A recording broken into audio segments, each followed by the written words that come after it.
Good day everyone. Welcome to our webinar, Upgrade Skills in Industrial Arts.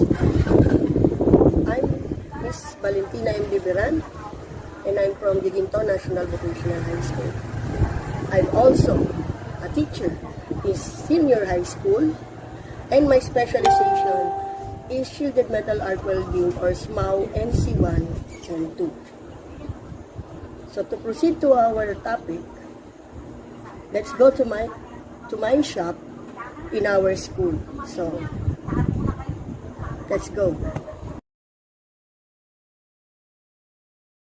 Here are the different equipments and tools that we're going to use.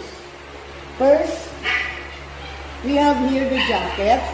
So, if you don't have an overall outfit, you can use a jacket to protect your body. Then we have here the welding gloves. So the welding gloves, this will protect our hands from the heat. And that's part of the electrode. And then we have here the apron. Okay, it also protects our body.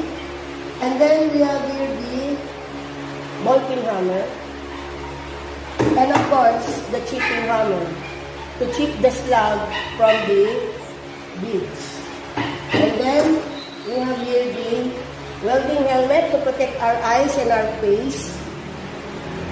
And then we have here 3 electrodes. We're going to use 3 electrodes, one of which is here we have the 60-13 electrode used for general purpose work. So we will be using this for tacking. And then we have here the 60-11 electrode.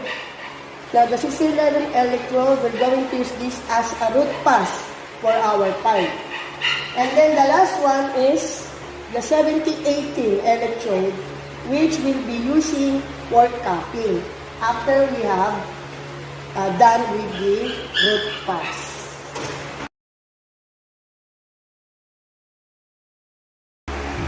Before we work, first we have to wear our PPE or personal protective equipment. As I have said earlier, this will protect us from the heat and of course the spark of the electrode. Okay, in performing root pass using 2 metals, 2 flat bar, we're going to first tack these both ends like this so that it will create a gap between the 2 sides. Okay, so that's what you call a groove welding. Our work. First, we're going to open or switch on the welding machine, which is the first and the very important equipment. Without the welding machine, we cannot weld any kind of metal. So first, we will switch on the welding machine, and then we're going to switch the circuit breaker. Then we're going to switch on the welding machine. Okay, so first we will tack the first portion of the metal in a slant position so that it will not stay in place and it will not move while we're doing our work. As you can see, the ampere of the welding machine is 220. So since that we are using 60-13 electrode, we will just minimize the ampere that we're going to use. So first, before you change the ampere of the welding machine, you have to turn it off first, and then make the desired ampere that is suitable for 6013. And the suitable ampere for 6013 is from 90 to 100.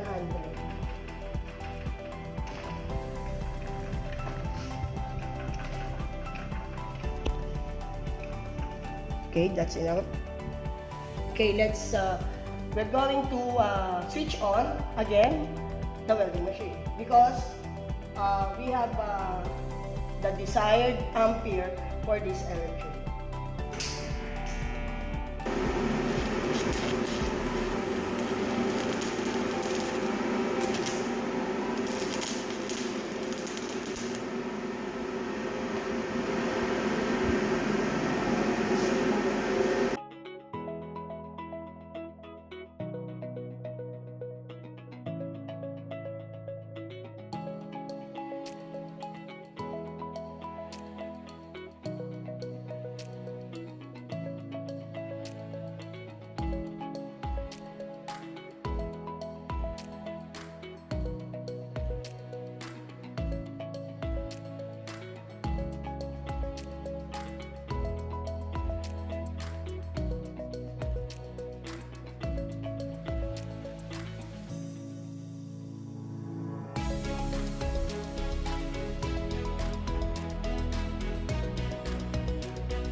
So, as you can see, both ends of the metal has been tapped together. So, the next step is we're going to perform now the root pass in this gap.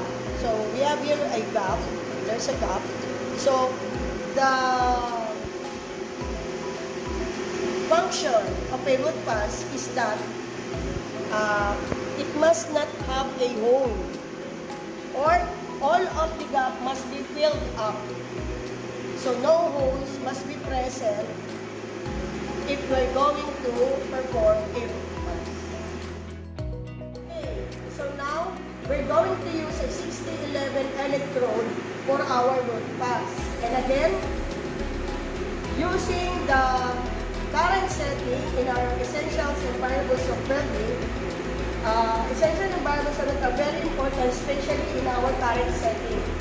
So since we're going to use a 6011 electrode, then the ampere must be higher than the 6013 electrode. Because 6011 electrode can be used by an ampere of 150 to 200. Okay? So again, we're going to turn off the welding machine, and then we're going to adjust the ampere for 6011 electrode.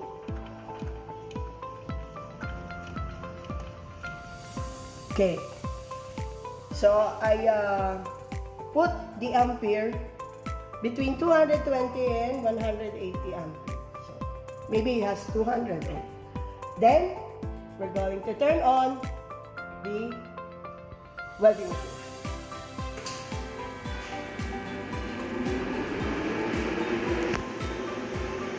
We're going to put the electrode in the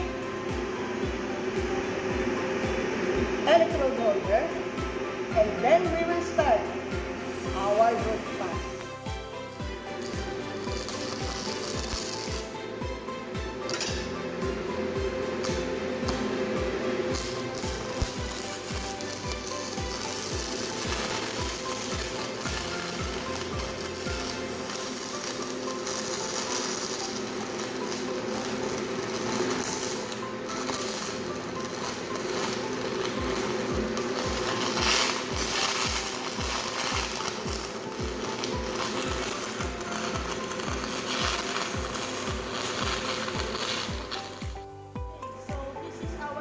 Product. As you can see, you will not see any holes in this workpiece. It means that we have a good penetration in our work, especially underneath the metal, underneath of this metal. As you can see, it has a smooth penetration under both metal. So this is much more important than the face of the metal or the face of the weld. This is the exposed area of the weld, which is what we call the face of the weld. And this is the root of the weld underneath. So as I can say that this, according to the American welding standard, this weld is a good weld. Hope you enjoy our tutorial about performing wood pass in crude weld 1G. So I hope that one of my students will perform what I have performed today. Thank you and God bless. Hope to see you.